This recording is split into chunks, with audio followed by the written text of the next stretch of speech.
10 years. Ada di situ as a ruling power. Ya kan? Terus tiba-tiba kamu bilang, wah ini rusak. Come on, 10 tahun ngapain di situ? Kadang-kadang bukan saja partai politik itu di belakang, dia pingin di depan. Dia pingin ngatur para pelakon itu sesuai dengan maunya dia, padahal dia nggak punya jabatan. Dalam negara demokrasi, orang yang tidak dipilih oleh rakyat tidak boleh punya kewenangan di ruang publik. Karena Anda nggak dipilih rakyat. Betul. Dan dia juga nggak boleh menggunakan kewenangannya sebagai pejabat institusi privat, ya kan? Misalnya ketua umum partai atau sekjen begitu, lalu kemudian punya wibawa lebih tinggi di depan publik daripada orang yang dipilih oleh rakyat. Enggak. Saya kira Pak Jokowi yang menyelamatkan dia. Gitu. Karena begitu bergabung dengan Pak Jokowi, ya artinya itu kedua belah pihak. Ya, itu yang saya bilang rekonsiliasi yang luar biasa. Saya kira problem Pak Prabowo dari dulu waktu masih muda saya ketemu itu, karena dia itu tentara yang pintar. Itu problemnya, dia terlalu mengerti strategi, ngerti geopolitik, banyak baca buku, itulah problem dia gitu. Nah sehingga orang banyak salah paham sama dia. Jadi saya kira Mas Gibran itu sudah meletakkan diri secara baik, sebagai running mate gitu, sehingga dia lebih cenderung untuk mengatakan saya ikut saja. Seperti di Amerika Serikat. Orang tuh kalau sukses jadi wali kota, dia langsung bisa bilang running for president gitu. Yakin Prabowo menang? Bang Fahri Hamzah, terima kasih sudah hadir di Geolive. Sama-sama. Sibuk banget pasti. Saya di sini sebenarnya bukan mau nanya-nanya, mau belajar sebenarnya. Bang, ini pasti udah bosan banget ditanya soal hasil MK ya. Tapi tanpa berlama-lama nih, karena pasti orang selalu bertanyanya ke sana. Cuman saya mungkin nanyanya agak beda nih. Sebenarnya kan Mas Gibran ini kan selalu kalau ditanya soal putusan MK atau posisinya di PDI Perjuangan itu selalu memberikan statement yang mungkin nggak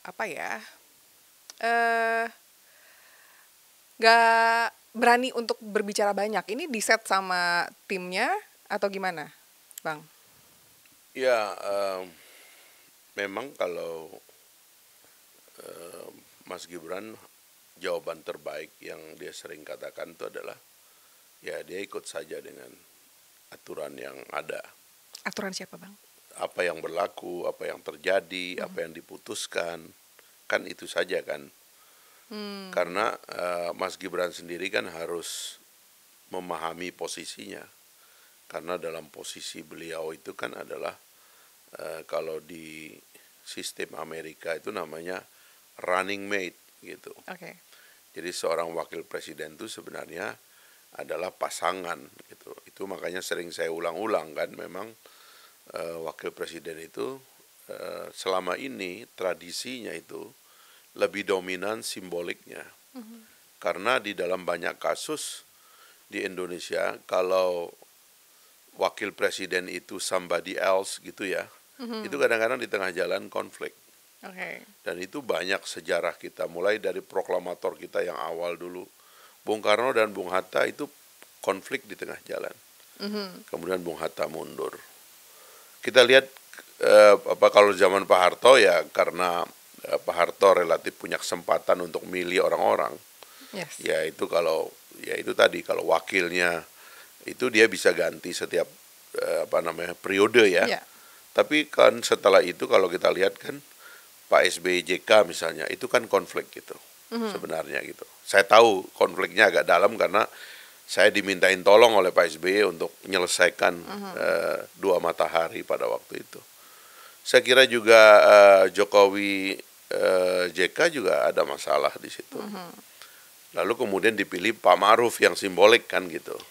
Nah jadi saya kira Mas Gibran itu sudah meletakkan diri secara baik, sebagai running mate gitu, sehingga dia lebih cenderung untuk mengatakan saya ikut saja keputusan. Berarti formalitas dong? Ada. Simbolik tepatnya. Gitu. Bukan formalitas, itu simbolik. Tapi tidak akan formalitas kalau misalnya terpilih? Ya kalau dia nggak ada malah kan pasangan itu bisa jadi batal kan. Harus ada kan gitu. Jadi ya saya kira makanya kita mengatakan ini ada 60% pemilih milenial, dia perlu simbol bahwa kaum muda itu bisa cepat punya mimpi untuk memimpin negeri ini, dan saya termasuk yang mengapresiasi keputusan Mahkamah Konstitusi yang tidak merubah open legal policy dari parlemen yang menyebutkan 40 tahun, meskipun parlemen juga suka main-main juga, artinya kadang-kadang itu diturunin, dinaikin, dan sebagainya itu ya, azasnya itu nggak jelas juga gitu. Tapi begitu MK mengatakan 40 tahunnya nggak diubah, asalkan orang itu punya karir yang dari awal dia mulai dari bawah sebagai elected official, sebagai politisi elektoral gitu, yaitu orang yang mungkin dia mulai dari kepala desa di bawah, lalu kemudian dia jadi anggota DPRD, menjadi bupati, wali kota, DPRD provinsi, gubernur, meskipun dia nggak berumur seperti yang akan disebutkan nanti oleh perubahan undang-undang kapanpun, maka dia, para politisi elektoral ini yang memang berminat dengan politik yang elected gitu, yang dipilih oleh rakyat gitu, wah itu bagus sekali ya. Jadi orang seperti Mas Gibran itu banyak di Indonesia ini, dan akhirnya punya mimpi bahwa kalau saya sukses jadi wali kota, saya bisa langsung jadi bupati seperti di Amerika Serikat. Orang tuh kalau sukses jadi wali kota, dia langsung bisa bilang running for president gitu. Why not? Kenapa enggak? Orang sukses di ujung Papua sana, di ujung Aceh, di ujung Sulawesi, dia bilang sukses jadi wali kota sama aja dengan sukses jadi presiden.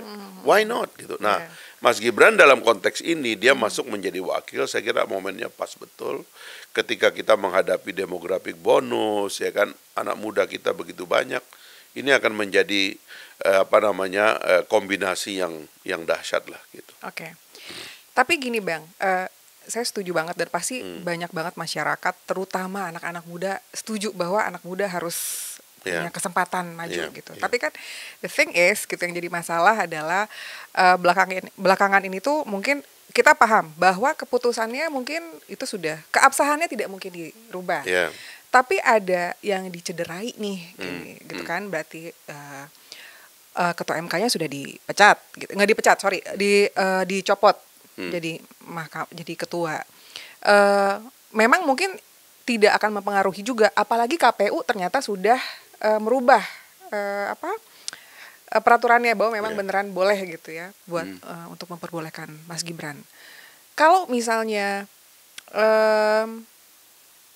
ini kan lagi-lagi kita bicara mengenai seorang Fahri Hamzah yang saya inget banget pernah sampai punya niat pengen banget kayaknya waktu itu membubarkan KPK bahkan. Betul ya, Bang? Berarti kan sense of demokrasinya tuh kuat banget gitu. Pengen sesuatu tuh bukan hanya berdasarkan, kalau kita bicara etik, even polisi ataupun ada kode etik di banyak institusi di dalam negeri gitu. Apakah ini tidak mencederai itu, Bang, gitu? Kan yang dihukum itu adalah bukan konflik of interest-nya. Karena definisi konflik of interest itu yang disebut kena kepada ketua MK itu adalah permanent conflict of interest, karena dia penguji undang-undang sementara dia adalah keluarga dari presiden yang membuat undang-undang gitu. Ini yang mereka sebut sebagai permanent conflict of interest gitu. Jadi kesalahan Pak Anwar itu adalah karena dia jatuh cinta dengan adiknya presiden gitu kan. Itu problem kemanusiaan lah ya, kira-kira begitu. Sayang ya Pak. Ya. Lalu kemudian ditemukan bahwa sebenarnya yang dihukum adalah intervensi. Nah, terkait intervensi ini rupanya semua hakim ditegur. Karena everyone involved, mereka semua berkomunikasi, ada yang dengan wartawan, ada yang dengan pejabat, ada yang dengan parlemen dan sebagainya, itu mereka berkomunikasi. Nah, mereka ditegur dan kemudian Pak Anwar sebagai orang yang memimpin, ya kan, dia punya beban lebih besar karena kita akan menghadapi fase-fase pengujian hasil pemilu dan khususnya Pilpres yang sekarang secara resmi yang dikategorikan sebagai keluarga sudah menjadi kandidat. Jadi pemindahan Pak Anwar itu sebenarnya kalau di semua hukum mahkamah etik di seluruh dunia, hukuman itu kan ada 3 ya, mahkamah etik di seluruh dunia nih, karena saya dulu pernah membuat buku Mahkamah Etiknya Dewan waktu kita Komisi 3. mengeluarkan waktu saya di anggota Dewan melahirkan satu undang-undang MD3 yang di dalamnya melahirkan mahkamah gitu.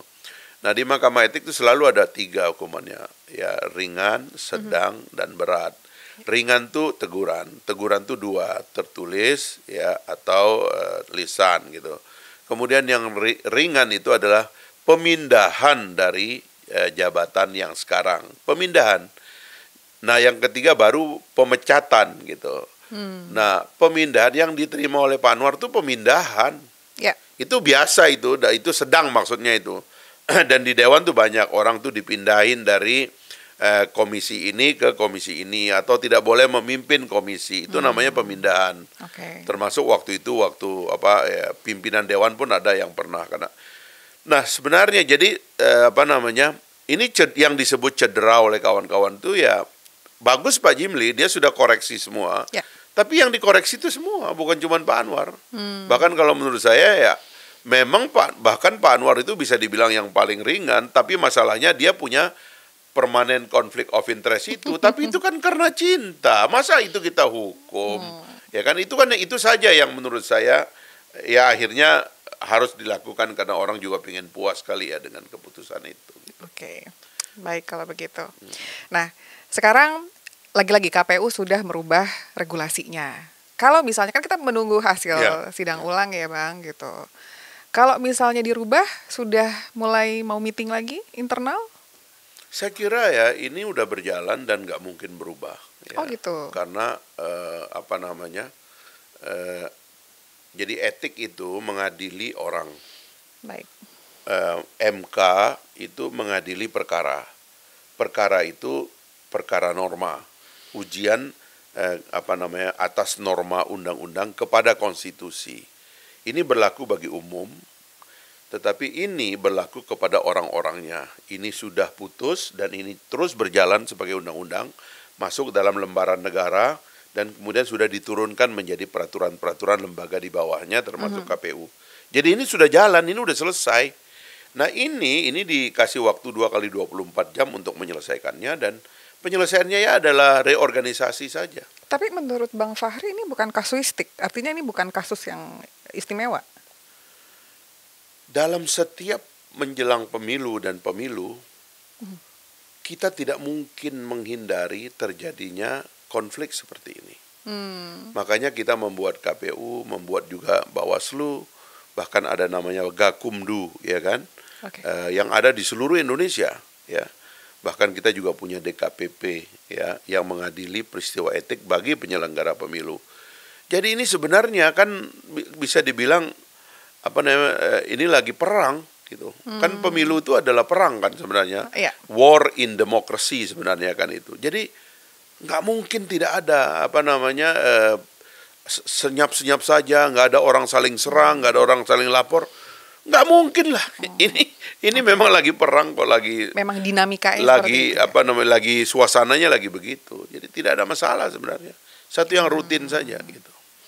Cuman ya tentu saya bilang begini rutin, orang lain tentu nggak terima dong. Wah ini moralnya buah ya. Udah nggak apa-apa biar aja kan. Namanya juga kita lagi perang kok. Kita bicara moral apa mungkin yang lain jadi berkesan lagi playing victim? Ya bisa aja, kita nggak tahu lah. Tetapi itulah situasinya, kita harus saling menerima. Nggak apa-apa, berpendapat juga bebas kok sekarang. Berarti aman-aman aja, merasa yakin 100% akan tetap Mas Gibran gitu ya? Memang aman, memang nggak ada masalah. Oh gitu. Kan Mas Gibran ini juga kan gara-gara jadi sidang ulang ini untuk apa sebenarnya Bang artinya? Kenapa harus ada sidang ulang? Ya karena ada yang melapor. Oh gitu. Jadi itu negara demokrasi begitu, nggak ada habis-habisnya. Orang saling lapor, ini dilapor itu biasa. For the sake of demokrasi akhirnya dilakukanlah sidang memang ulang. Begitu, masyarakat demokrasi itu masyarakat ribut. Masyarakat otoriter itu masyarakat diam, tidak ada aspirasi politik, kita serahkan ke pemerintah. Kalau dalam demokrasi semua orang berpolitik. Itulah bedanya. Karena itulah kalau kita hidup di negara demokrasi memang siap-siap mendengar keributan, apa boleh buat. Iya. Ya mungkin kan? begitu. Nah harus dinikmati, jangan kita stres dengan adanya keributan seperti ini. Mah rutinnya masyarakat demokrasi. Itu Pak Anies Mata ini Ketua Umum Partai Gelora ini, sahabat saya, memberikan satu analogi yang baik. Dia bilang dalam masyarakat demokrasi itu kita seperti tidur atau bikin rumah di pinggir rel kereta api, gitu loh. Kita tahu itu ada keributan di luar sana karena kereta apinya liwat terus di situ. Tapi kita tetap enak tidur karena kita tahu kereta api nggak akan keluar rel. Kan begitu saja sebenarnya. Jadi keributan itu biar saja karena itu semua udah ada sistemnya. Penyelenggara pemilunya ada. Tadi Presiden menegaskan berkali-kali bagaimana cara curang. Sekarang ini ada 840 TPS dan partai politik boleh naruh saksi di setiap TPS. Di 840 titik itu. Jadi memang masyarakat demokrasi itu ada kecurangan tapi nggak mudah curang itu dalam demokrasi gitu. Oke lah kalau begitu. Mudah-mudahan benar adanya kecurangan nggak ada dan mudah-mudahan memang ada kecurangan tapi tidak mudah. Tidak mudah ya. Ya. Tapi peduli nggak sih sebenarnya, maksudnya tim Pak Prabowo dan koalisi mengenai kemungkinan-kemungkinan besar yang terjadi di masyarakat sampai ada berita bahwa ini bisa chaos nih gitu kalau misalnya sampai diteruskan gitu. Chaos itu meledak dalam situasi aspirasi tunggal. Gitu. Jadi dalam masyarakat terbuka, open society ya.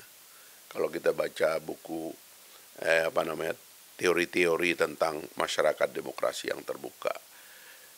Dalam masyarakat terbuka negara dan kita sendiri itu punya kesadaran bahwa kita tidak sempurna. Karena itulah kita buka sistemnya, kita buka aspirasinya, sehingga semua orang memiliki hak koreksi terhadap apa yang terjadi. Dan semua orang punya wakil untuk melakukan koreksi, bahkan dengan sistem dan teknologi yang ada sekarang. Kadang-kadang orang nggak percaya nggak percaya wakilnya.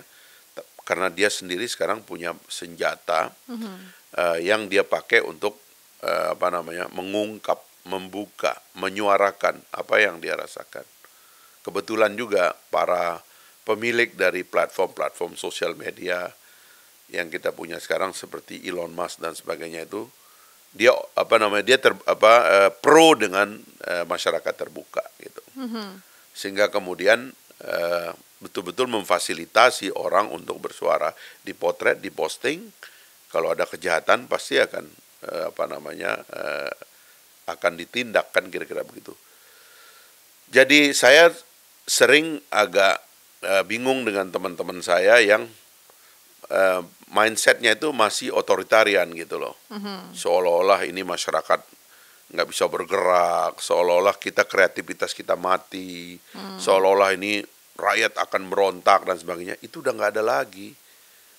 Karena masyarakatnya sudah jadi masyarakat demokrasi. Atau mungkin karena mau bergerak pun percuma karena pemerintah nggak peduli? Bukan nggak peduli, karena memang ini open system. Okay. Gitu loh. Jadi ya misalnya ya dengan segala maaf saya kepada teman-teman saya yang berada di sekitar kekuasaan. Ya. Hampir 10 tahun bersama Pak Jokowi. 10 years, itu kan bukan waktu yang singkat. 10 tahun hidup bersama, ya kan, di sampingnya, ya. Kalau pakai bahasa orang sekarang, menikmati kekuasaan. Saya nggak suka sebenarnya memakai istilah menikmati kekuasaan, tapi paling tidak dia ikut dalam dinamika kekuasaan menentukan arah bangsa dan negara kita for 10 years, luar biasa gitu. Tiba-tiba last minute, dia bilang, oh ini brengsek, ini nggak benar loh. Come on. Kita sebagai rakyat ini yang ada di luar, terus kalian selama ini drama. Yang Anda lakukan selama ini, rupanya pura-pura selama ini. Ya kan? Kalian cuman bersandiwara. Kan kita bisa mengajukan itu. Jadi itulah dia, ya kan, problem kita dengan para politisi kita ini yang bertengkar tidak substantif. Dan kita diajak dan disuruh ikut bertengkar. Itu jeleknya gitu loh. Maka saya nggak mau itu mengikuti. Mohon maaf ya, orang-orang tuh menangis, air mata buaya. Nggak ada itu. Selama ini mereka di situ kok. Kok tiba-tiba sekarang negara ini udah salah luar biasa gara-gara hanya peristiwa seperti ini. Wah, ini hancur apa ini. Nah itu yang kita terus terang. Makanya saya apresiasi Presiden bilang terlalu banyak drama, ya kan? Drakor nih, ya kan? Sinetron. Substansinya mana? Dibuat oleh siapa? Gagasannya mana gitu loh. Kan itu Oke. yang kita tanya kan gitu. Drama itu biasanya dibuat oleh siapa? Ya itulah tadi kan. Jawab pertanyaan. 10 years. Ada di situ. As a ruling power. Oke. Ya kan? Terus tiba-tiba kamu bilang, wah ini rusak. Come on, 10 tahun ngapain di situ? Nah, yang kayak gitu-gitulah kita harus bertanya agak kritis supaya masyarakat bawah ini jangan juga ikut dalam drama yang dibuat oleh elit, ya kan? Untuk kepentingan mereka yang nothing to do dengan situasi rakyat di tingkat bawah gitu loh. Baik. Ini menarik Bang, jadi pengen tanya. Kalau kita bicara mengenai situasi di masyarakat bawah dan bicara ya para elit politik di atas sana, berarti pasti banyak yang bertanya-tanya dan mungkin ini sudah menjadi I don't know, bukan rahasia umum ya mungkin ya, bahwa kayaknya kita ribut banget deh netizen ini gitu ya.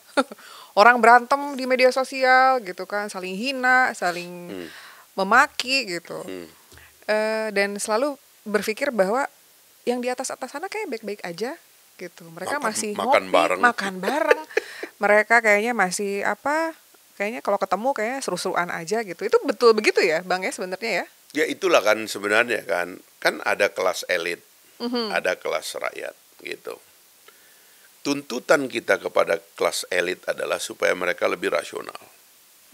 Itu sebabnya kami dari awal itu pernah mengusulkan, karena kita ini di luar ya, we are not part of the ruling majority atau yang sedang berkuasa gitu. Kita ini orang luar. Kami ingatkan dari awal, tolong bikin fase pemilu yang lebih mengentertain pikiran, gagasan, dan rasionalitas gitu. Caranya adalah harusnya elit itu diseleksi melalui 3 tahapan gitu. Tahapan pertama itu adalah seleksi terhadap partai politik. Apa sih gunanya banyak partai ini? Kenapa mereka nggak disuruh berdebat? Kenapa mereka nggak disuruh untuk nunjukin kebolehan mereka masing-masing dalam satu fase pemilu terlebih dahulu begitu? Sehingga rakyat tahu beda antara partai satu dengan partai yang lain. Barulah fase kedua itu wakil-wakil mereka, calon-calon wakil rakyat gitu. Suruh mereka itu dulu, gagasan dulu gitu. Nah, barulah setelah ini clear gitu ya, lalu partai-partai itu harusnya difasilitasi untuk memilih calon presiden juga yang berbasis kepada gagasan dan rasionalitas gitu. Nah, karena itu nggak dilakukan, lalu kita lompat ya oleh manuver elit dalam memutuskan siapa calon presiden. Muncullah sesuatu yang non-rasional dan non-gagasan sifatnya. Orang, ya kan, like and dislike, ya kan, itu tadi ya. Kalau kita ini terlalu dekat dan agak, ya, terpukau dengan individu, inilah yang menyebabkan rasionalitas kita hilang. Cinta buta gitu. ya. Nah, cinta buta. Nah, itu harusnya bertahap gitu. Itu tidak dilakukan. Makanya sekarang ya kadang-kadang saya lihat substantif nggak sih yang kita persoalkan ini gitu. Ada sesuatu yang real nggak sih ya. Kadang-kadang karena sistemnya kayak begini, akhirnya nggak ada yang substantif. Ini hanya sentimen aja gitu loh. Karena saya nggak suka dia, maka apapun yang dia lakukan ya saya Salah tolak. gitu ya. Salah gitu loh. Atau karena saya suka dia, maka apapun yang dia lakukan saya ikut dia gitu. Ya, Nah benar. inilah yang jelek dari politik kita hari ini gitu. Harusnya diperbaiki ke depan gitu. Oke, Bang Fahri, sebelum lanjut, ini pengen kasih tahu juga buat teman-teman yang nonton. All Out ini, kita di sini karena all out semua keluar. Jadi Oke. kita nggak tahu kapan lagi bisa mengundang Bang Fahri Hamzah. Jadi pertanyaan akan sangat random. Kita semua aja pengen saya tanya pokoknya yang saya bisa. Nah, ini menyangkut partai sendiri ya tadi karena Bang Fahri mengangkat partai sendiri. Emang bedanya Partai Gelora sama yang lain apa sih, Bang? Nah itu menarik itu kalau kita mulai ajukan itu kan. Kan pertama-tama kita sebut dulu karena kan kalau kita bilang apa sih bedanya HP ini dengan HP itu atau radio ini dengan radio itu ya atau baju ini dengan baju itu kan mudah. Tapi kalau kita bilang apa beda antara partai ini dengan partai itu perlu penjelasan yang agak banyak begitu karena yang kita sedang analisis perbedaannya itu juga satu institusi yang kompleks. Ini kan seperti miniatur negara, karena mereka ini kan akan masuk ke dalam negara dan memimpin negara kan. Nah, itulah perlunya debat yang saya katakan tadi itu gitu loh, supaya orang itu bisa mengungkap perbedaannya, lalu kemudian orang bisa saling mengkritik gitu loh. Karena beda antara yang sudah berkuasa dengan yang belum berkuasa adalah yang sudah berkuasa itu sudah pernah dipilih oleh rakyat dan sudah pernah membuat kebijakan yang berdampak pada rakyat. Ya. Sehingga kita bisa bilang, kenapa kamu begitu? Kami kalau mau nanti berkuasa nggak akan lakukan itu, akan lakukan yang ini. Ini beda saya dengan kamu gitu. Jadi enak ngomongnya gitu loh. Tetapi kalau kita belum berkuasa, kita cuma bisa bilang janjinya. Ya kita udah cuma bisa bilang rencana-rencananya, kira-kira begitu. Nah, itulah yang terjadi dengan Partai Gelora. Satu partai politik lahir itu karena analisis terhadap situasi negara kita, lalu muncul aspirasi baru. Gitu. Dalam negara demokrasi, selalu ada overhaul terhadap pemimpin berdasarkan tuntutan dari situasi yang ada. Di negara-negara yang terkonsolidasi demokrasinya, biasanya overhaulnya itu lebih lama. Kenapa? Karena partai politik berhasil merabsorpsi representasi daripada rakyat itu secara lebih permanen gitu. Tapi di negara-negara yang demokrasinya belum matang, kadang-kadang sebab dari munculnya partai kemarahan, kekecewaan, ikut orang, didesain oleh segelintir orang kaya yang punya banyak uang lalu pingin punya alat perjuangan politik dan sebagainya. Nah, inilah masalah dan tantangan dari negara demokrasi baru. Tapi kalau kami di Gelora ya memang dari awal kami adalah para pemikir yang memikirkan masa depan bangsa. Kita punya banyak teman-teman termasuk Pak Ketua Umum kita Pak Anies Mata itu adalah pemikir geopolitik. Dia ngerti pergeseran-pergeseran di dunia. Lalu kita pernah mengungkap dalam buku-buku yang kita tulis ya dan menjadi bacaan kader kita. Misalnya Pak Anies menulis buku tentang gelombang sejarah gitu. Di situ kita memprediksi diri sendiri bahwa Indonesia itu sudah mengalami 2 gelombang dan akan masuk ke gelombang ketiga. Gelombang pertama menjadi republik, artinya dari zaman feodal, ya berbeda dengan feodalisme.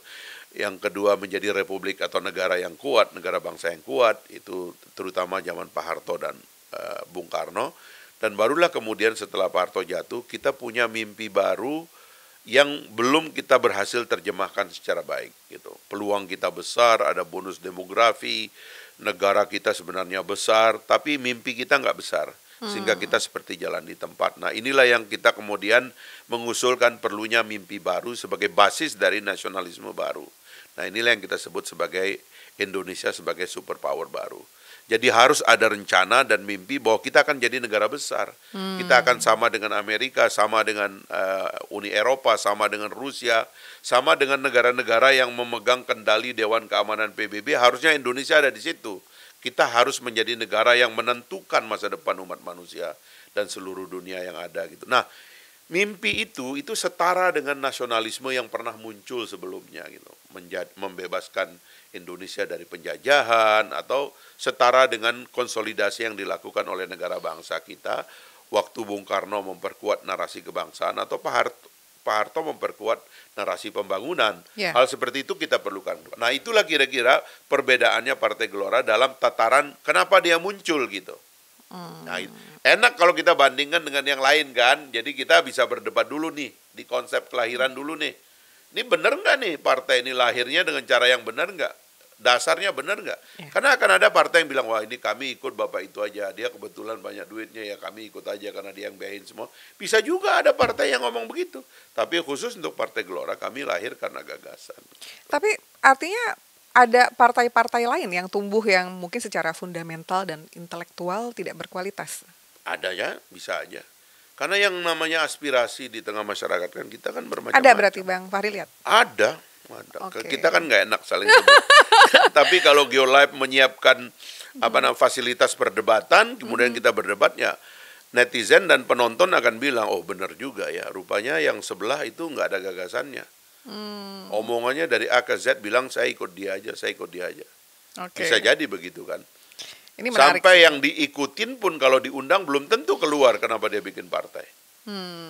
Paling dia bilang, wah kita juga ingin ikut membantu negara apa dia ngomong. Karena saya dan mungkin teman-teman lain juga mungkin banyak berpikir apa bedanya sih, kayak partai semua sama-sama aja deh, gitu kan, selalu berpikir seperti itu ya Bang. Gitu. Akhirnya. Dan nggak ngerti kenapa regulasinya begitu mudah membuat partai. Iya. Harus dirubah nggak menurut Bang Fahri? Sebenarnya gini ya, partai politik itu ada dua ya, caranya itu. Cara lama itu partai itu dibatasi dan dipersulit. Ya. Ya. Menurut saya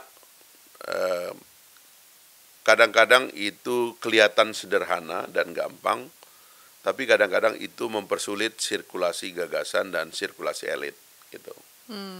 Kalau saya lebih baik lembaga perwakilannya yang disederhanakan. Ya. Jadi harusnya di DPR itu kami pernah mengusulkan institusi fraksinya yang ditiadakan, supaya satu orang dari Pulau Sumbawa, karena dipercaya oleh rakyat Pulau Sumbawa bahwa dia bisa mewakili rakyat Pulau Sumbawa untuk berbicara di Senayan, maka orang ini saja yang kami pilih, satu orang, dan mungkin dari partai itu cuma dia. Kalau dalam sistem Amerika dan di negara demokrasi lain kan, seperti juga di pemilu tahun 55 itu ada kandidat independen dari daerah yang dapat dipilih, dan dia duduk di lembaga perwakilan di Senayan sana. Dan ternyata satu orang itu lebih efektif dari seluruh anggota partai lain. Karena dia berbicaranya lebih terbuka dan sebagainya. Nah, yang kita sederhanakan itu sebenarnya proses pengambilan keputusan di parlemennya. Karena keputusan cuma 3. Setuju, tidak setuju, abstain. Betul. Kan cuma itu. Nah, makanya yang di sono itu yang harusnya disederhanakan. Ya kan? Minority, majority kah, atau kelompok independen kah, terserah, itu begitu aja. Karena in the end kan orang cuman setuju, tidak setuju, dan berarti terlalu banyak suara dari orang-orang yang sebenarnya nggak penting ya Bang? Sekarang ini masalahnya itu adalah nggak bekerja. Orang itu nggak ngerti, orang itu tidak diorganize secara baik untuk mengambil keputusan yang baik. Saya sendiri di antara proposal saya, kalau partainya bisa bersama pemerintah menyepakati satu gagasan reformasi parlemen, saya sudah penulis reformasi parlemen itu berjilid-jilid dan tinggal diimplementasikan gitu. Mudah-mudahan aja. Saya selalu menganggap Bang Fahri itu adalah salah satu orang yang rasional banget kalau misalnya mendengar Bang Fahri di mana-mana gitu ya. Semuanya cukup memang sesuatu yang edukatif sekali kedengarannya. Tapi kalau kita bicara rasional, ini dari sisi berarti kita nggak akan bicara mengenai moralitas dan lain-lain ya Bang ya. Kita masih bicara mengenai partai. Kalau kita bicara perputaran, berarti perputaran kan berarti Bang Fahri tadi bilang juga berarti harus ada perputaran nih. Karena kalau misalnya tidak ada perputaran, partai-partai ini yang pernah berkuasa, mereka kan selalu merasa layak, bukan karena memang pantas. Gitu. Nah, kalau melihat PDI Perjuangan sebagai partai yang paling besar saat ini, perlu ada perputaran nggak? Memang ada rencana nggak? Mungkin nih PDI Perjuangan ini memang harus selesai dulu nih, karena mereka sudah mulai mengawang-awang kayaknya. Gitu. Ya, kesalahannya adalah karena partai politik tidak menyesuaikan diri dengan gagasan bernegara demokrasi itu. Oh, dalam negara demokrasi itu sebenarnya itu perbedaan antara negara otoriter. Dalam negara otoriter, partai politik yang mengendalikan pemerintahan. Dalam demokrasi, manusia yang mengendalikan kekuasaan, manusia yang diberi mandat oleh rakyat gitu. Dalam negara otoriter, partai yang diberi mandat oleh rakyat. Makanya ada partai, misalnya di Tiongkok itu adalah satu partai, di Korea Utara itu satu partai. Jadi hanya satu partainya yang diberi mandat oleh rakyat. Apa boleh ada partai lain? Nggak boleh. Gitu loh. Nah, dalam negara demokrasi itu partai boleh banyak, dan partai bukan penyelenggara negara. Penyelenggara negara adalah rakyat atau orang yang dicalonkan oleh partai politik dan dipilih oleh rakyat untuk menyelenggarakan negara. Nah, makanya kan kalau konsepnya seperti itu, dalam negara demokrasi partai itu tidak penting. Karena partai itu hanyalah element of nomination. Jadi hanya elemen yang menominasi gitu. Jadi dia itu saya bilang seperti chef yang menyajikan makanan gitu dan pelayanan gitu.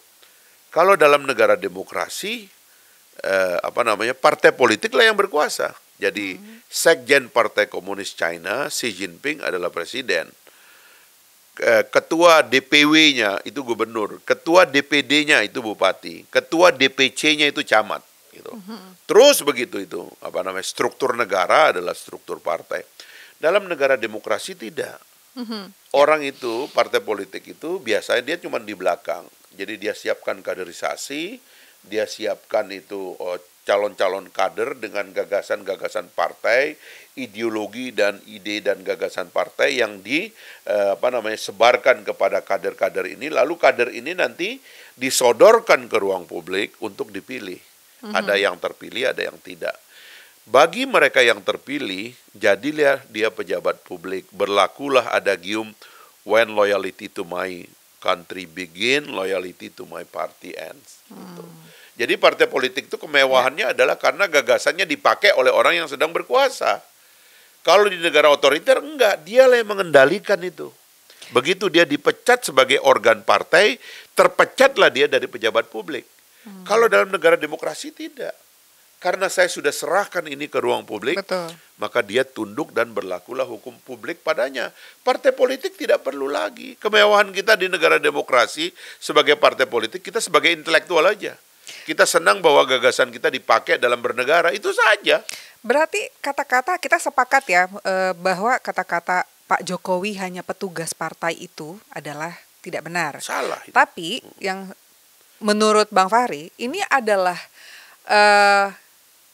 cara Ibu Mega untuk gimana ya caranya ya? Mungkin membuat asumsi pada masyarakat atau mungkin ini biar masyarakat tahu sebenarnya Pak Jokowi itu kerjanya sama kita, atau mungkin ini misconception atau memang dibikin.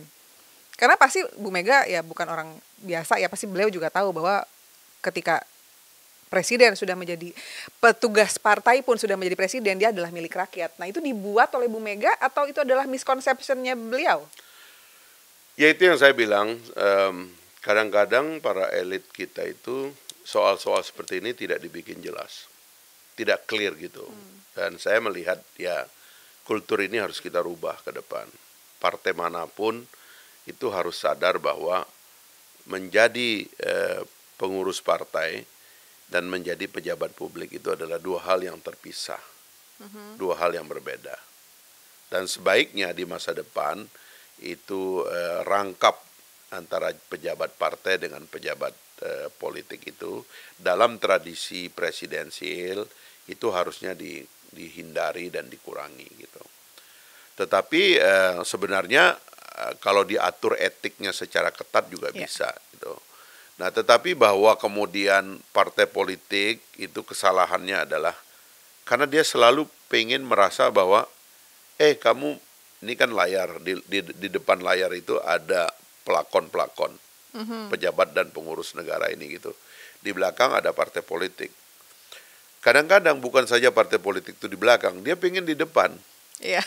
Dia pengen ngatur para pelakon itu sesuai dengan maunya dia, padahal dia nggak punya jabatan. Dalam negara demokrasi, orang yang tidak dipilih oleh rakyat tidak boleh punya kewenangan di ruang publik. Karena Anda nggak dipilih rakyat. Betul. Dan dia juga nggak boleh menggunakan kewenangannya sebagai pejabat institusi privat, ya kan? Misalnya ketua umum partai atau sekjen begitu, lalu kemudian punya wibawa lebih tinggi di depan publik daripada orang yang dipilih oleh rakyat. Enggak. Dalam negara demokrasi, roh kita sebagai pejabat publik itu diberikan oleh rakyat. Kalau rohnya tidak diberikan oleh rakyat, kita tidak jadi apa-apa. Seharusnya kita juga punya kerendahan hati, meskipun kita ini ketua umum partai, wakil ketua umum partai, sekjen partai. No, we are not public official. Kita ini di belakang.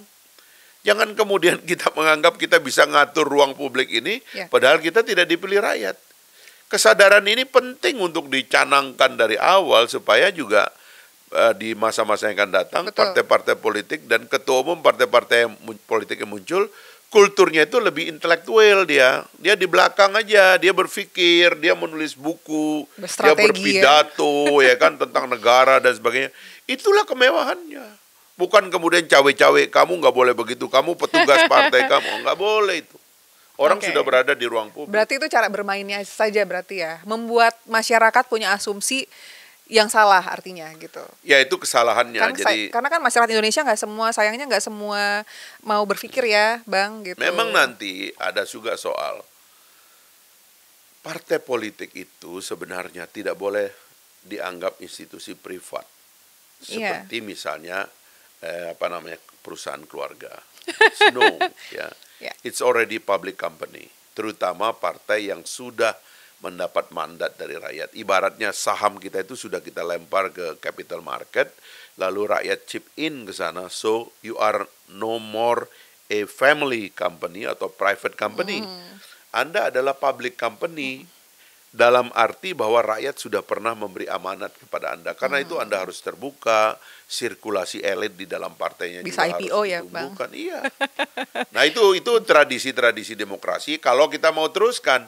Tapi kalau kita mau bajak, dia bilang, kami nggak mau begitu.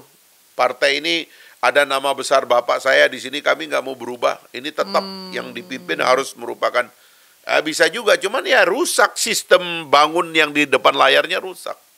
Karena kultur informalitas itu lagi ya yang dalam negara kita ini kadang-kadang berlebihan begitu ya. Itu juga ya ruang informal mengurus ruang formal itu kacau sekali di negara kita. Oke. Saya nggak akan nanya mengenai Pak Jokowi melihat ini bagaimana atau mungkin ya bicara mengenai hal-hal yang sifatnya pribadi atau bicara di ruang meja makannya keluarga Pak Jokowi. Tapi kalau kita bicara mengenai PDI Perjuangan, Bang Fahri, gitu, saya pengen tahu apakah berpengaruh, maksudnya ada sense of kayak revenge nggak? Mungkin kasar ya kalau ngomong revenge. Kayaknya pengen kita jatuhin deh, kayaknya PDI Perjuangan. I think this is the time, this is the right time gitu. Kayaknya I think they're just kayaknya terlalu too much deh nih. Kayaknya mereka terlalu family minded banget gitu. Ada nggak ke sana? Kalau saya sih koreksi itu harus dilakukan secara bertahap ya melalui mekanisme yang sedang ada begitu. Kita melakukan inovasi-inovasi untuk meraih ya kemenangan sebagai fondasi bagi perubahan sistem ke depan. Dan saya terus terang sama Pak Prabowo termasuk yang senang membahas topik-topik ini karena beliau sendiri kan juga orang yang terpaksa hadir dalam sistem yang sudah seperti ini gitu. Sehingga sebagian dari kelemahan partai politik dia juga sadari dan dia juga tahu bahwa ini memang suatu hari kita harus tata secara masif gitu ke depan gitu. Jadi saya lebih baik tidak istilahnya itu menyalahkan partai per partai, tapi mudah-mudahan partai itu punya kesadaran bahwa ya kita harus berubah lah, nggak bisa lagi begini, kita harus perbaiki keadaan. Kita harus sadar kelemahan kita manusia dan juga tradisi feodal yang ada dalam kultur bangsa kita. Kita ini kan berasal dari kultur feodal. Kita ini kan memaksa diri menjadi republik karena founding fathers kita tahu bahwa feodalisme dalam kekuasaan kerajaan itu bisa tidak membuat kita itu modern begitu. Meskipun ada Inggris ya kan, Australia, negara-negara yang hidup dalam sistem feodal ya kan masih dalam kerajaan tapi berhasil membangun tradisi republik di dalamnya gitu. Nah, kita itu menjadi republik bahkan melupakan akar feodalisme kita. Berbeda dengan orang Malaysia. Orang Malaysia masih pegang akar feodalisme pada kekuasaan raja-raja. Paling tidak mereka melantik ya dan sebagainya gitu. Kita hilang sama sekali. Nah, keinginan kita untuk menyeberang ke republik itu ya kita harus hormati dan karena itu juga kesadaran bahwa kita bisa terseret kembali pada feodalisme juga harus disadari. Nah, kita ialah sebagai intelektual yang harus bisa berpikir ke depan bahwa ya kita harus sadarlah bahwa kita punya masalah yang harus kita perbaiki gitu.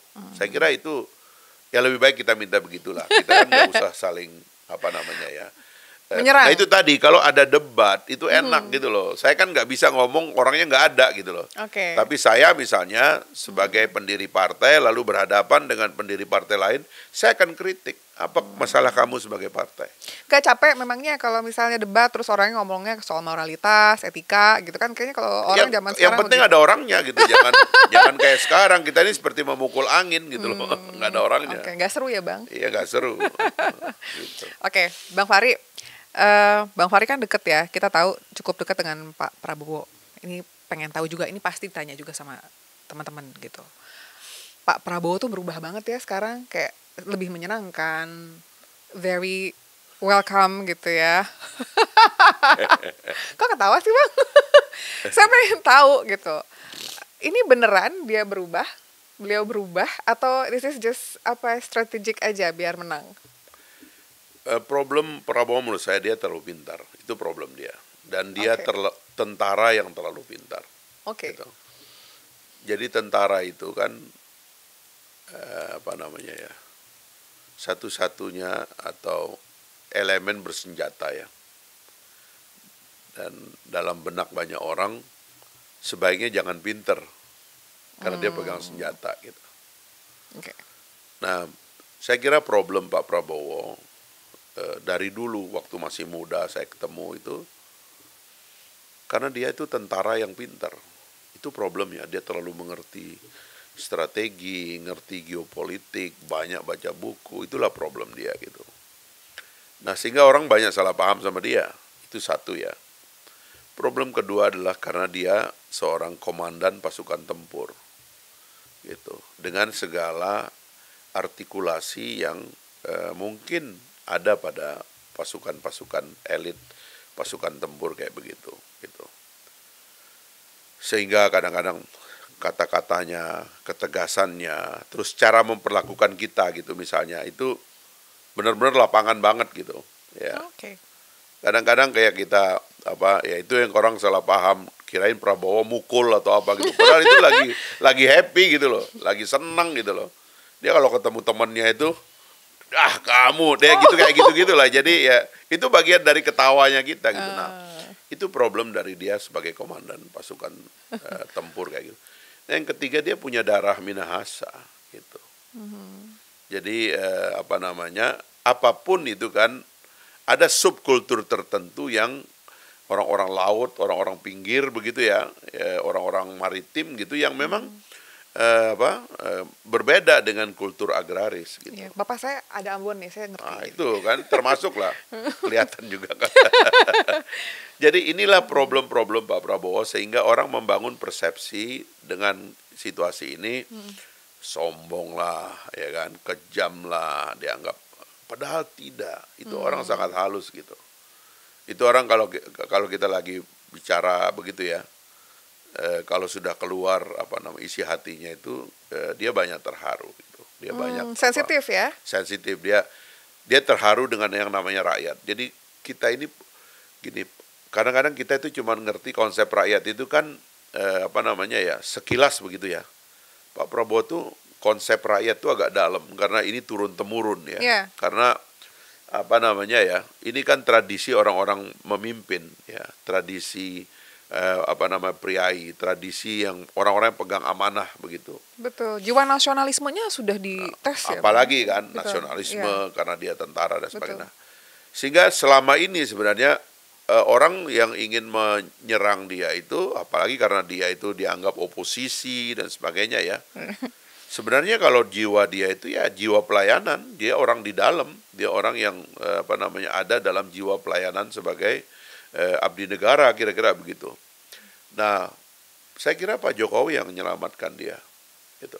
Karena begitu bergabung dengan Pak Jokowi, ya artinya itu kedua belah pihak. Ya. Itu yang saya bilang rekonsiliasi yang luar biasa tahun 2019 gitu.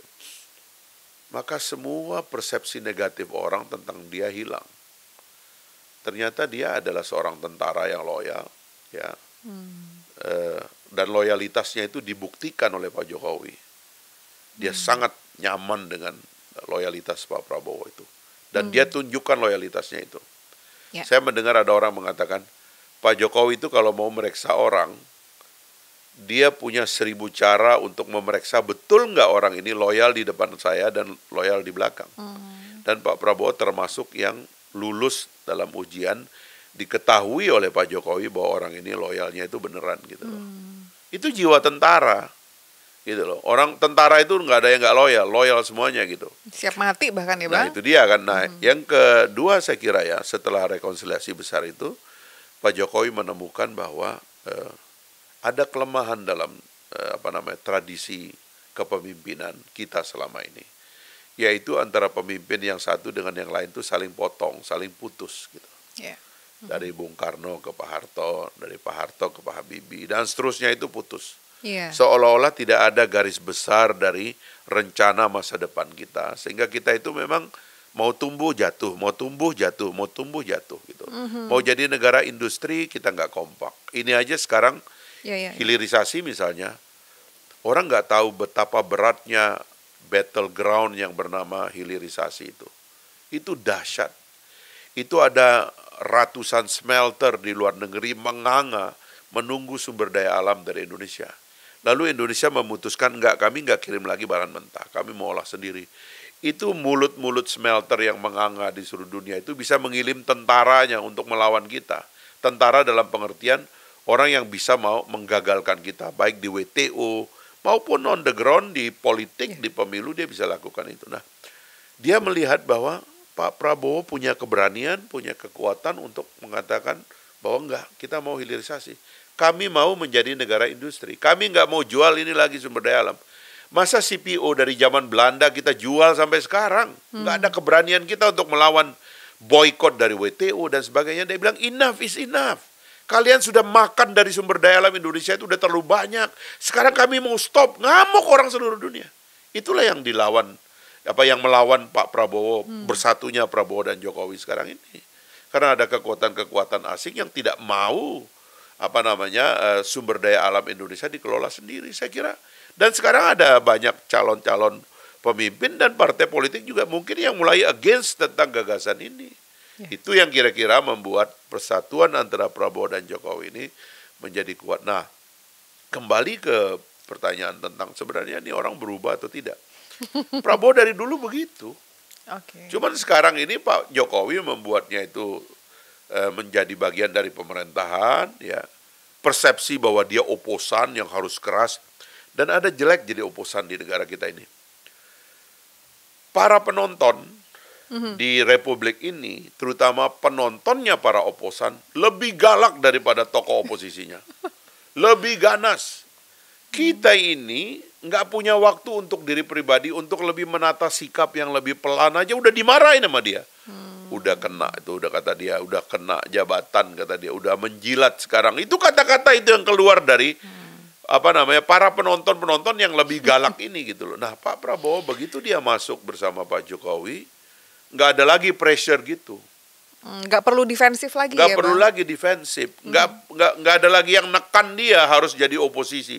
Dulu mungkin jiwa dia begitu, tapi ini kompor kan banyak betul di belakang ini. Nah, sekarang dia akan lebih nampak rileks dan dia ikut dengan irama yang ada dan dia bilang, saya anak buah Pak Jokowi, mau apa kalian? Memang saya kerja buat beliau dan saya lihat kerjanya saya terharu ya denger segitunya ya ternyata ya. Gitu. Ya memang begitu, orangnya itu. Nah, itulah jiwanya Prabowo dari dulu. Tapi jangan lupa dia punya sikap kritis.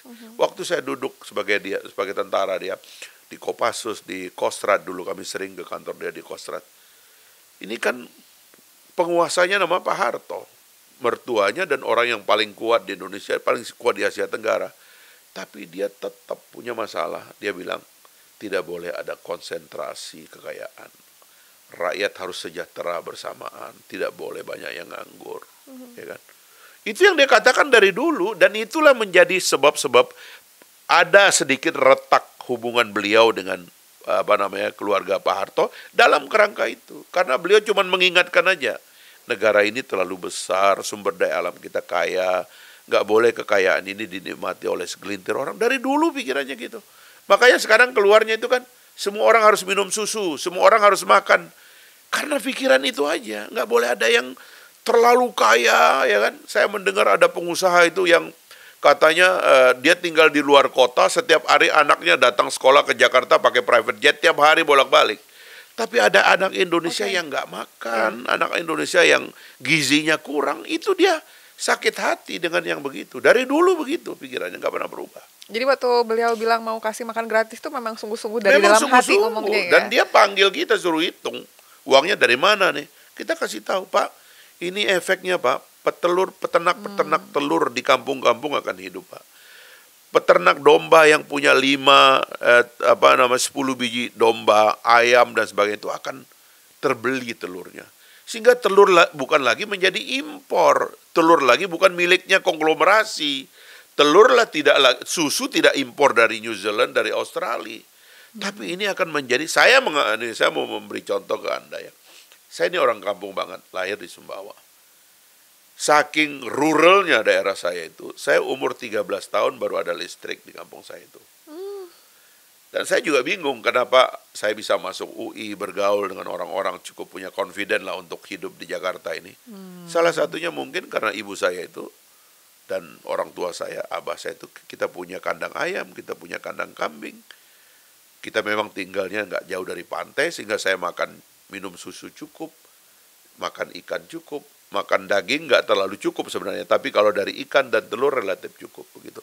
Mungkin itulah yang mengisi otak dan protein di otak saya itu, sehingga kita agak nyandak lah gitu untuk memahami soal-soal yang agak sulit begitu. Itu yang dia mau untuk seluruh rakyat Indonesia. Sebab ada masalah kita stunting sekarang. Kalau rakyat kita kurang protein, kurang gizi, kita nggak bisa jadi negara besar. Bagaimana jadi negara besar? Orang mikir aja susah karena vitamin dan proteinnya nggak cukup. Saya kira itulah mimpi besar beliau gitu ke depan gitu.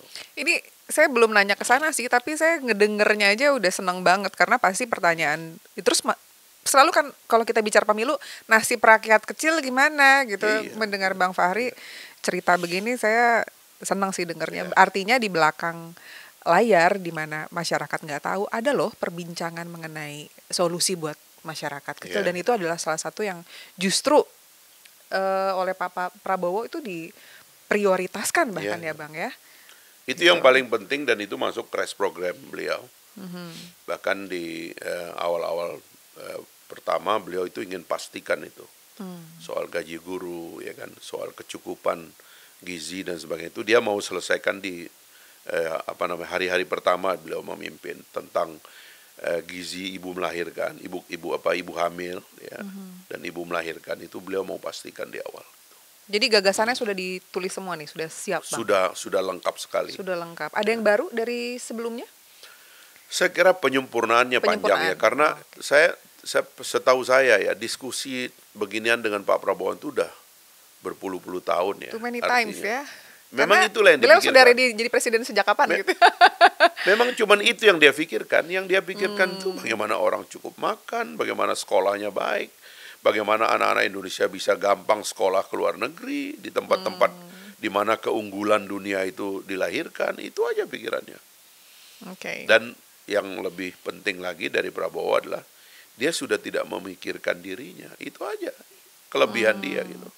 Nggak ada lagi tuh obsesinya yang lain-lain tuh udah nggak ada. Semua dia sudah punya. Dan memang dasarnya kan karena beliau terlahir, dapat anugerah terlahir dari keluarga yang tidak perlu terlalu banyak memikirkan ekonomi dari awal gitu loh.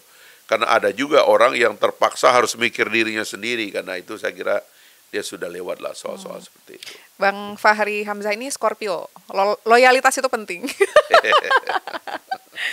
Ya oke. Tapi saya bisa memberontak kok.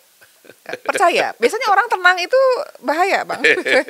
Dan kalau dengar, saya tahu sih cerita latar belakangnya Bang Fahri mengenai dari kota mana segala macam. Biasanya orang memang kok dari kota kecil itu perjuangannya memang luar biasa, dan kenapa sampai begini ya mungkin karena kayak harus membuktikan kepada diri sendiri juga kepada dunia bahwa nih gue orang kampung tapi gue bisa gitu. Mungkin gitu ya Bang ya. Ada unsur begitunya. Nah sekarang kalau bicara mengenai Bang Fahri sendiri gitu ya, goalnya apa buat diri sendiri?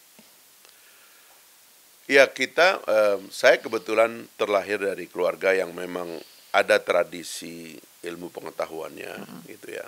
orang tua saya itu guru. Ya. Kemudian ada juga tradisi politiknya. Saya punya nenek itu kebetulan orang Mandar asli dari ibu saya. Itu adalah juru kampanye Partai Masyumi di kampung saya dulu. Makanya waktu saya datang bawa partai baru, itu nggak gampang dia terima karena dia ingin memastikan bahwa ini partai mesti ada hubungannya sama Masyumi, kira-kira begitu dulu. Ya, lama berdiskusi baru beliau mau. Ya, beliau sudah lama meninggal, tapi keluarga relatif dari keluarga yang ada keinginan untuk mengambil peran dalam social activities lah gitu, baik politik ya, lembaga swadaya dan sebagainya gitu. Nah, dengan latar belakang seperti itu, ya saya juga tumbuh dengan mimpi-mimpi ya. Kebetulan buku yang saya baca, ya, kemudian dari SMP saya jadi aktivis Ikatan Pelajar Muhammadiyah sampai SMA juga begitu. Nah begitu saya kuliah langsung sudah jadi aktivis lah kira-kira gitu. Kerjaannya itu diskusi. Sampai waktu masuk UI tahun 92, saya ingat betul, itu tahun Ibu Menteri Keuangan kita yang sekarang, Ibu Sri Mulyani, baru pulang sebagai fresh PhD dari Amerika Serikat ya, dari Illinois. Nah, murid pertama yang beliau terima sebagai murid akademiknya ya, sebagai pembimbing akademik saya itu diantaranya saya, ada 5 orang waktu itu. Saya ingat betul tuh karena beliau masih muda waktu itu dan keras lah kalau ngeritik. Saya kan aktivis. Saya berpikir datang ke Jakarta kan kemewahan buat saya waktu itu. Bayangkan kalau kita naik bus dari kampung saya bisa 3-4 hari itu baru sampai Jakarta. Dari Sumbawa sana ya, melewati berapa laut saya. Selat Lombok, Selat Bali, ya kan, ya, masuk ke Ketapang, lalu ke Pasar Turi, naik kereta api ke Jakarta atau naik bus itu luar biasa. Jadi sampai ke Jakarta pada waktu itu agak sulit. Nah, saya tiba di Jakarta dan lalu masuk UI, buat saya kemewahan gitu. Karena itu saya nggak mau tertib sekedar jadi orang yang belajar di kelas gitu baca buku, nggak, saya bergaul. Makanya saya bergaul dengan dosen-dosen yang di luar juga saya bergaul. Gaulnya positif ya? Positif ya, di mana ada keramaian ya, terutama intelektual dan keramaian seni ya, saya datang gitu. Saya dulu di Depok itu rutin lah di teaternya Rendra itu, kalau ada pertunjukan datang saya. Kemudian di sebelah situ ada Ciganjur tuh, tempatnya Gus Dur sama Nusron Wahid tuh. Jalan kaki itu dari dari Depok pergi ke tempatnya Gus Dur pengajian tuh. Jadi saya banyak di luar kan, dan akhirnya kan baca bukunya kan kurang kan. Jadi begitu diperiksa sama Bu Sri Mulyani dimarahin. Kamu nih demonstrasi di luar kampus terus. Sampai suatu hari Ibu Sri Mulyani diangkat oleh Pak SBY jadi Menteri Keuangan 2014 gitu. 2004 ya. Saya baru jadi anggota DPR tuh. Di demo sama teman-teman mahasiswa, tolak Menteri IMF, tolak Menteri. Sampai beliau telepon saya, dia pulang kan dari Amerika. Fahri masih ingat ibu nggak gitu? Saya bilang ya masih lah, saya bilang gitu, nggak mungkin lupa. Gak terbalik pertanyaannya. Saya bilang nih pasti ini soal di demo teman-teman mahasiswa kan. Itu gimana tuh teman-temanmu demo aku tuh katanya gitu. Iya tuh Bu, saya bilang ingat nggak dulu saya dimarahin sama ibu gara-gara kurang belajar, saya bilang begitu. Coba kalau saya belajar jadi dosen, saya sekarang saya jadi politisi, bisa diskusi sama ibu, bisa dimintain tolong. Dia bilang benar juga ya katanya gitu. Jadi ya itu latarnya, dan memang akhirnya harus jadi rebellion dulu ya. Dari dunia aktivis saya masuk dalam politik sekarang ini, dan kayaknya kami teman-teman di Partai Gelora itu punya pandangan bahwa politik ini adalah ladang amal perbuatan yang paling baik, yang paling tinggi. Ya karena kalau politik bisa kita perbaiki, terlalu banyak orang yang jadi baik. Terlalu banyak orang yang dapat makan, terlalu banyak rakyat yang bisa kita urus gitu. Maka saya stay di sini gitu ceritanya. Jadi kan mau nyalek nih ceritanya nih. Ya. Dapil 1 ya di sana ya. Sumbawa Sumbawa ya. dari situ udah segitu aja, nggak ada goal-goal yang lain, mau jadi Itu presiden aja. juga mungkin? Itu aja sih. Saya lebih senang dapat jabatan yang diberikan oleh rakyat ya melalui pemilu ya. Maka saya stay di situ nyalon ya. Kalau partainya karena pakai threshold 4%, mudah-mudahan bisa lolos 4% ya kita duduk di Senayan ya. Kalau enggak ya kita Optimis nggak Bang? Hah? Optimis nggak? Harus dong, harus Oke. optimis ya. Oke, kalau gitu. Dan kita kerjakan secara serius ya. Kan kita sudah ikut pemilu berkali-kali ya kan. Jadi artinya tahulah lika-likunya, kita lihat aja. Yakin Prabowo menang? Saya sih feeling saya kuat ya bahwa inilah waktunya Prabowo dan bahkan ini waktunya juga bagi bangsa Indonesia supaya dipimpin sama orang yang inginnya tuh kita bersatu gitu. Saya termasuk yang nanti akan mengusulkan agar infrastruktur politik kita itu juga kita konsolidasi kembali. Sehingga fasilitasi terhadap pertengkaran-pertengkaran yang tidak perlu itu memang harus kita perbaiki lah. Artinya kalau misalnya Pak Anies kalah, tenang aja, nanti juga ada yang masuk kok ke dalam pemerintahannya. Gitu Kata ya, Pak Bang? Prabowo, semua teman-teman kita ya kan tetap konsepnya adalah bertanding untuk bersanding ya kan ya. Ini ala Indonesia lah gitu ya. Mesti kita perbaiki juga nanti ke depan mekanisme demokrasi yang lebih baik lah ya supaya kita tidak terlalu hot seperti sekarang Ya, ini seolah-olah kelihatan ada kayak kebuntuan ya dan seolah-olah ini adalah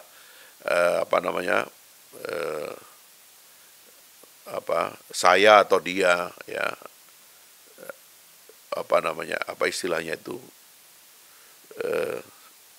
kalau bukan saya maka yang lain nggak boleh ada gitu loh. Kayak gitu-gitu kan kadang-kadang itu kan terlalu tegang dan kejam ya. Jadi kita harus membangun satu sistem yang ke depan itu ya orang harus sadar lah bahwa ini adalah Bukan hanya saling serang, tapi saling sayang sebenarnya ya, Bang. pertandingan antara saudara yang akan Ya. bersanding suatu hari. Kira-kira begitu. Oke. Terima kasih nih Bang Ya. Fahri sudah ngobrol. Tapi sebelum selesai, saya punya bukan permainan, game sedikit sebenarnya. Ya. Saya akan menyebutkan 5 nama. Oke. Dan Bang Fahri Nama ya? Orang ya? Orang. Kalau saya sebut namanya, Bang Fahri sebutkan mungkin 2 kalimat juga nggak apa-apa sih, kalimat singkat, kata atau kalimat singkat yang Bang Fahri ingat tentang beliau gitu. Ya. Tapi jangan sebut nama partainya ya, nggak seru jadinya. Oke. Kalau beliau ada di partai. Siap ya Bang ya? Saya sebut 5 nama ya. Oke. Adian Napitupulu. Forkot. Itu bukan partai kan? Oke. Baik. Pak Anies Anies mana nih? Baswedan. Oh. Aktivis. Hah? Aktivis apa? Oke, saya tambah aktivis kampus. Oke. Ibu Megawati.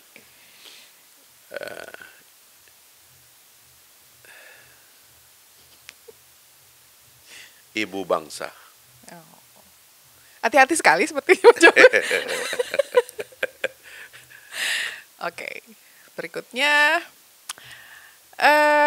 siapa ya? Tadi saya baru hapus sih, saya ganti. Ini aja deh. Kalau kita ngomong Pak Jokowi udah tahu, Pak Prabowo udah tahu. Pak Hasto aja deh.